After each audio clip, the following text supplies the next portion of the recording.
Tara, let's do it. Yan. Yan. Hello po guys. So nandito na naman po yung ating YouTube channel ko. So ngayon pala guys, so magdi-division na naman ulit tayo. So ayan po, kasi yung bigla na lang sa amin sinabi ni teacher, yung nagtuturo siya. So meron palang remainder yun. So ayan po na hindi zero.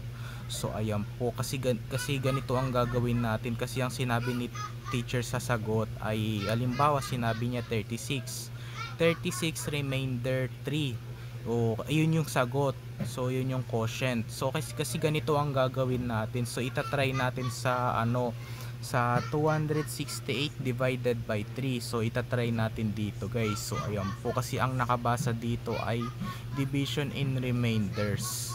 Division in remainder pala. So walang s pala. Ayan. So ngayon pala guys, ang gagawin na natin. So ganito ang gagawin natin na. So hindi kasi, so ganito, so 2 divided by 3, so hindi pwede, so kailangan 26. So 26 divided by 3 equals hindi 8. So ayan po, so ilalagay natin dito yung 8 sa may sa may 6, sa may tens place. So pagkatapos niyan guys ay multiply naman natin ulit.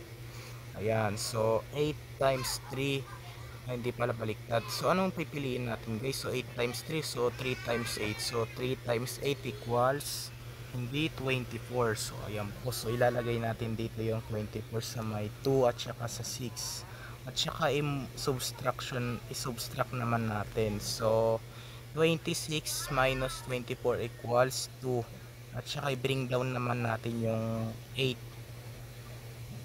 Yan, so back to division ulit tayo. So 28 divided by 3 equals hindi 9. So ayan po, so saan natin ilalagay ulit yung 9? Dito sa may 8. So ayan po, dito natin ilalagay yung 9.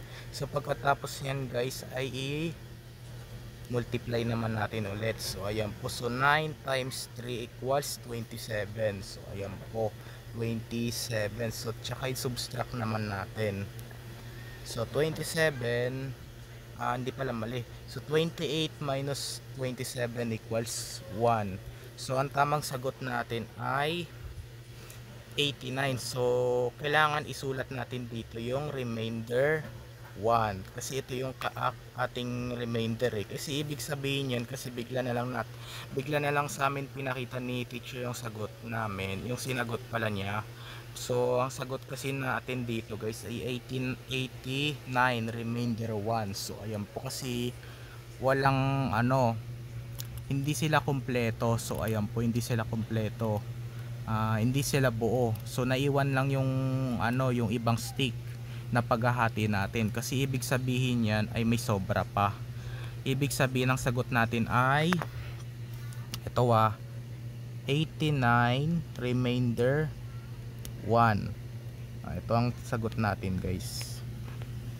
Ayan, 89 remainder 1. So ayan po, so bakit kaya may ganon? So ayan po, so tinry lang natin to sa video. So ang date na rin po ngayon ay it's November 19, it's Tuesday.